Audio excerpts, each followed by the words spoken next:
Halo semuanya, jumpa kembali dengan saya di channel Gudang IT.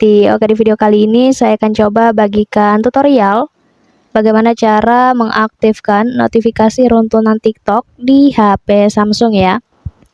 Sebelum lanjut ke tutorialnya, teman-teman juga bisa tonton video saya lainnya, yaitu tutorial bagaimana cara melihat log panggilan yang sudah terhapus di HP Android. Dan untuk videonya, kalian bisa tonton klik di pojok kanan atas ini. Oke, langsung aja kita masuk ke videonya. Jadi untuk kalian yang mungkin nggak tahu ya apa itu runtunan di TikTok. Jadi runtunan TikTok itu adalah salah satu fitur si pesan masuk ya.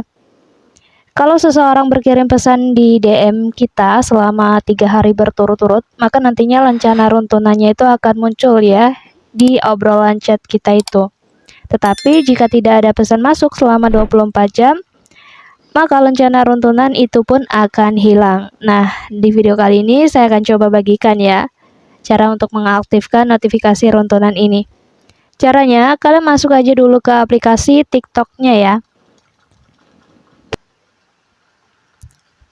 Kemudian kita pilih aja yang menu profil ya di sini.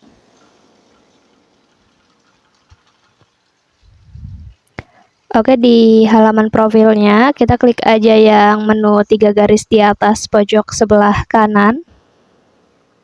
Lalu kita pilih di pengaturan dan privasinya. Lanjut, kita pilih aja di bagian notifikasi ya teman-teman.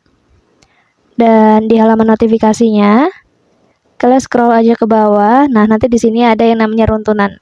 Jadi di sini kalian cukup aktifkan aja dengan menekan ataupun mengklik aja tombolnya seperti ini. Kalau sudah menyala artinya notifikasi runtunan di TikToknya sudah aktif ya. Kemudian kita scroll lagi ke atas ya. Nanti di bagian atas itu ada notifikasi dalam aplikasi. Kita klik juga di situ. Dan untuk notifikasi dalam aplikasinya ini di bagian runtunan kita juga aktifkan ya. Kita tap aja seperti ini. Kalau sudah, kalian bisa tutup halaman notifikasinya.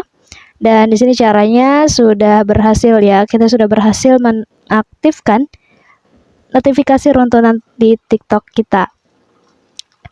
Oke, cukup untuk tutorialnya. Semoga bermanfaat. Selamat mencoba. Jangan lupa di like, komen, dan juga di share video ini sebanyak-banyaknya. Terima kasih.